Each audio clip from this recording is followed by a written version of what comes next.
ఎవరంటారు? అవని, మనం అనుమానించినట్టు ఊరిలో జరుగుతున్న సంఘటనలకి వాళ్లకు సంబంధం ఉంది. వాళ్ళు ఈ కోటలోకి వెళ్ళుంటారు. మనం చూడలేదు. ఖచ్చితంగా లోపలికి వెళ్ళుంటారు అని నమ్మకం ఏంటి? ఇక్కడ తప్ప వాళ్ళు దాక్కోడానికి మరో ప్లేస్ ఎక్కడుంది? అందుకే నేను లోపలికి వెళ్ళిపోయి చూసొస్తానుండు.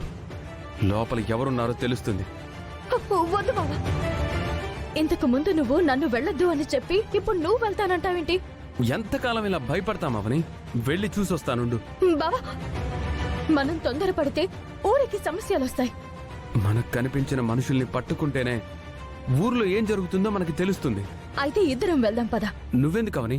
నువ్విక్కడే ఉండు, నేను వెళ్ళొస్తాను. నిన్ను ఒంటరిగా ఎలా వదిలి వెళ్తాను? నేను వస్తాను. పద.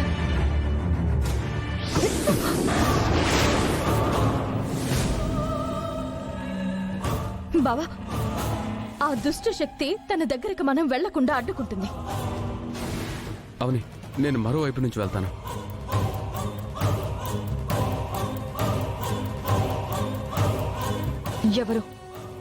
ఎవరు నా కోటలోకి రాబోతున్నారు?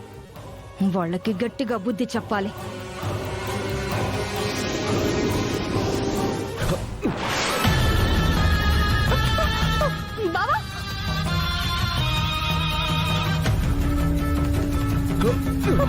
బావా, ఏమైంది బావా? ఏదో తగిలినట్టు అనిపించింది. ఆ దుష్ట శక్తి పవర్ అయి ఉంటుంది. అందుకే మనం ఈ సమయంలో సాహసం చేయడం మంచిది కాదు. వెళ్ళిపోదాం పద. ఈ టైంలో మీరు ఈ కోట దగ్గర ఏం చేస్తున్నారమ్మా? ఊరిలో ఎవరో అనుమానంగా తిరుగుతూ కనిపించారు. వాళ్ళని వెంబడించుకుంటూ వచ్చాము. ఇందులోకి వెళ్లారు అని అనిపిస్తుంది. అందుకే బావ కోటలోకి వెళ్లే ప్రయత్నం చేశాడు. కానీ దుష్ట శక్తి అడ్డుకుంటుంది. వద్దమ్మా, వద్దు.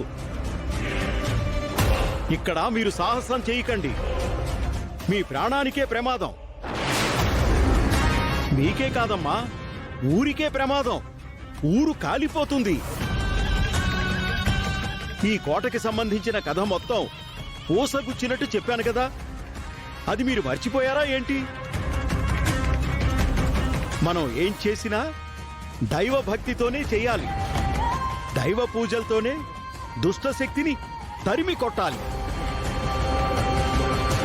అంతేగాని మీరిలాంటి ప్రయత్నాలు చేస్తే మీరు శవాలుగా మారిపోతారు.